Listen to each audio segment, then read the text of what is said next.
Here are 5 more underrated but awesome multi-class builds in D&D. The Super Sneaker Life Deleter. This is a simple idea. Rogue plus fighter equals crazy damage. You're going to be doing 2 things: sneak attack and sneak attack again. The subclass choices for the Super Sneaker Life Deleter Patent pending. are the Assassin Rogue and Battlemaster Fighter. Firstly, Action Surge is amazing when you get the drop on a surprise enemy, because it doubles the amount of attacks you make that turn, and all those attacks are crits. Bugbears are an awesome race for this, by the way, because their extra damage is doubled too. Fighter also gives the rogue medium armor, shields, and a fighting style. The fighting style lets you optimize however you'd like. If you want your rogue to be an AC god, you slap yourself up with 20 AC, thanks to half plate, a shield, and the defense fighting style. If you want to land ranged sneak attacks more often, you kit yourself up with the archery fighting style, which combos amazingly with the sharpshooter feats for massive damage. And then the Battlemaster swoops in and really kicks the build up the ass. With your riposte maneuver and the Sentinel feat, you're totally set up to double the rogue's damage output with 2 sneak attacks per round. Riposte lets you immediately attack an enemy who attacked you and missed. Sneak attack triggers once per turn, so if you can get off a reaction attack via riposte or an opportunity attack on another creature's turn, you're rolling those clacky endorphin rocks twice as often. Oh, that felt good. You want to keep your rogue level as high as possible to max out on that sneak attack damage, so don't go any higher than level 6 in fighter for extra attack and the bonus feat. Assassin Battlemaster is amazing defense and damage wrapped up in one murderous little package, and you get more feats and ASIs than any other multi-class build in the game. Skulker, mobile, alert, the possibilities are endless. And although the idea of a knight clattering around in half-plate while trying to be stealthy is funny, remember to pick up mithril armor when you can, to avoid getting disadvantage on your stealth checks. The Heavy Metal Rockstar. If you've ever suffered through an interaction with a Christian youth worker who has a guitar, you'll know how terrifying a bard cleric can really be. Even though clerics and bards cast from different stats, there's actually a surprising amount of power behind this combination. Firstly, 1 level in War, Tempest, or Life Cleric gets you heavy armor proficiency. If you're a dwarf, you can wear that with no strength investment for a free AC of 20 with a shield.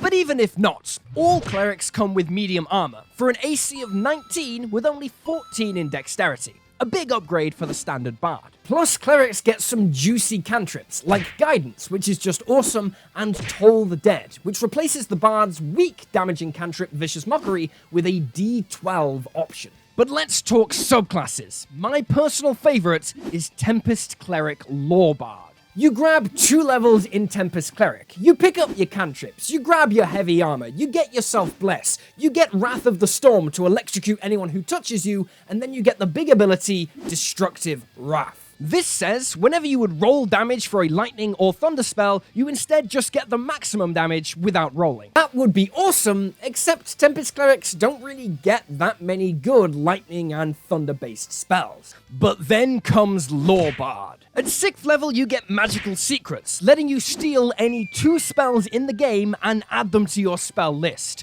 Boom, you're grabbing Lightning Bolt. Now you have a once per short rest, 48 damage Bolt of Death you can throw out from 100 feet away, potentially hitting multiple enemies. At higher levels, you can steal Chain Lightning for 320 damage spread across 4 targets. And if anyone passes their saving throw, you just slam them with Cutting Words, so the last thing they hear is you roasting their ass before you roast their ass. That is never not gonna be fun, and because bards and clerics are both full casters, you don't lose any spell slot progression from this dip. You can also try Knowledge Domain Cleric for a crazy skill monkey build, with expertise in 4 skills by level 3. Or the good old-fashioned War Cleric Swords Bard combo, for extra attacks each day and a free +10 to hit when you really need it. Who Wants to Be a Dungeon Master is sponsored by Master Screen. Speed question round. Name 3 things that are 100% free. A walk in the park. Correct. Banging your wife. Correct. A Master Screen. Oh, I'm sorry, but no way. No way is Master Screen 100% free. No, seriously, it's literally free. Master Screen is the ultimate toolkit for running online or tabletop roleplay campaigns, working on every type of device without any downloads. Built by nerds for free! Even I can afford that! Create items with real effects on characters. Create templates for any role-playing system. Create interactive maps. Roll 3D simulated dice. Run combat on 3D battle maps. Work completely offline on PC, Mac, mobile, and tablets. Make DMing and running games a breeze with everything you could need, for free. Grab Master Screen today, link in description. The Gloomfist. Monks are the pickiest class to multiclass with. They hate giving up monk levels because it reduces their key points, but jamming a bit of ranger in there is actually worth it. Firstly, the two classes care about the same stuff. Both of them live and die by dexterity and wisdom, so you give up nothing in terms of stats. At level 1 ranger, you get the canny ability for expertise in any skill. It's cute. You also get proficiency with all martial weapons, letting you wield a longsword as a monk with your dedicated weapon feature, instantly pumping your damage. But the real fire is the spellcasting at level 2 and the ranger subclass at level 3. Hunter's Mark lets you deal an extra 1d6 damage per attack, and monks attack more than anyone else. You probably want to start this build with 5 levels in monk, speedrunning to that extra attack. Then after 2 levels in Ranger, you're slamming down 4 attacks per turn, 2 of which are with a longsword for 2d8 plus 66 plus 20 damage with the duelist fighting style. That is hot, and it's not like monks were doing anything with that concentration anyway. A 3rd level in Ranger grabs the subclass that ties everything together, the Gloomstalker. On your first turn of every combat, you get an additional attack, which sort of offsets the downside of using your bonus action to set off Hunter's Mark. And that extra attack deals an additional 1d8 damage. Plus, you get a bonus to your initiative rolls. If you want to power game the crap out of this, and I think that's kind of fair, you're playing a monk after all, you can be the Bugbear Race. This gives you the long-limbed feature, letting you attack from 10 feet away and then retreat back with your monk speed, never straying within the reach of your enemy's attacks. It also lets you deal an additional 2d6 per attack against any enemy who hasn't moved yet in combat. That is a beautiful combo with your boosted initiative for an insane first turn of 3 attacks plus bonus action flurry of blows. 4d8 plus 12d6 plus 20 damage. Tasty.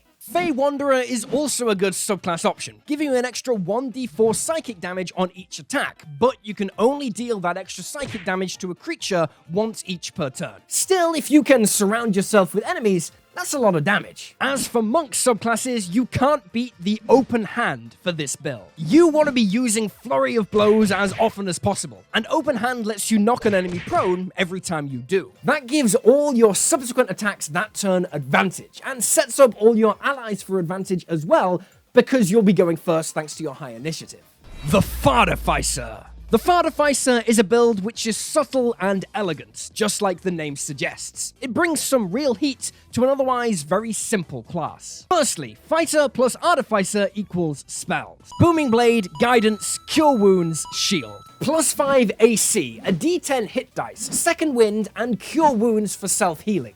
Yeah, you are tanking like a champion. And that's just level 1 in Artificer. By level 2, you get the Artificer Infusions, and that's where the build blows up. Repeating Shot gives you a heavy crossbow you can multi-attack with, comboing amazingly with the Sharpshooter feat and the Archery fighting style. Enhanced Defense is a free +1 AC, and Enhanced Weapon is a free +1 weapon. Basically, whatever your fighter is trying to do, the Fartificer does it better. Plus, Replicate Magic Item is just amazing. And then with your 3rd Artificer level, you can grab either the Battlesmith or Artillerist subclasses, depending on whether you want a pet robot or a pet gun. Many fighters struggle to find a use for their bonus action, but this multiclass solves that by giving you permanent bonus action utility. Every bonus action, you're going to be shooting enemies to death, slamming enemies to death, or shooting allies to life with a healing turret. But maybe the coolest thing about this entire multiclass is the first ability of Artificers, Firearm Proficiency. If you like the idea of guns and your DM is cool with it, a gun-toting fighter is badass with the Repeating Shot Infusion, and it's a massive flavor win as well. I see the Fartificer as a gadgeteer type player, someone who enhances their combat with gadgets, technology, and brainpower. Batman with guns, basically. Artificers go especially well with Eldritch Knight fighters, perfect for players who are looking for something a little more versatile, rewarding, and complex, while still feeling like a fighter. Fist of God. Another monk multiclass for when you want to put the Jesus in the Jesus Christ, he punched that guy to death. Monks and clerics both care about wisdom, so you got that going for you, and you instantly pick up some great spells to keep your monk useful outside of combat. Guidance is good, y'all! The main spell to build around here is Divine Favor from the War Cleric subclass. It's a bit like Hunter's Mark, except it only gives you an extra D4 per attack. However, Hunter's Mark is picky. You need to reapply it as a bonus action every time you kill somebody. Divine Favor is dedicated to you. It's there to stick around. It doesn't matter how many people you kill, you're gonna keep that D4 bonus until you lose concentration. That's more bonus actions you can use to make attacks, equals more damage, equals more dopamine, equals better D&D. This is a very strong multiclass for fighting groups of enemies. Plus, you get yourself proficiency with martial weapons, meaning you can run the longsword monk for big damage early game. The difference this has over the Gloomfist monk is it's up and running after just one level in cleric. You trade off the fighting style and explosive first round damage for better action economy and some supporting spells. If you want to be more helpful, boom, you can carry around Bless. Monk's great movement options means it's easy to move and weave through the battle to position yourself in a way that maximizes its benefits. Bane increases the chance of your stunning strikes landing, and the War Cleric means if you ever use your turn casting a spell, you can still follow up with a bonus action weapon attack. It's the War Cleric ABC. Always be committing acts of extreme violence. You can play around with the ratio of monk to cleric as it suits you. Once you've picked up extra attack at level 5, you can decide if you want more ki or more magic. I like taking cleric up to their 8th level ability, Divine Strike, giving you an extra 1d8 damage every turn and access to some big powerful spells like Mass Healing Word, Banishment, and Revivify. Plus, the flavor of a religious monk is just so on point, it's ridiculous. A Mercy Monk Cleric is just roleplay meets gameplay entwined beautifully.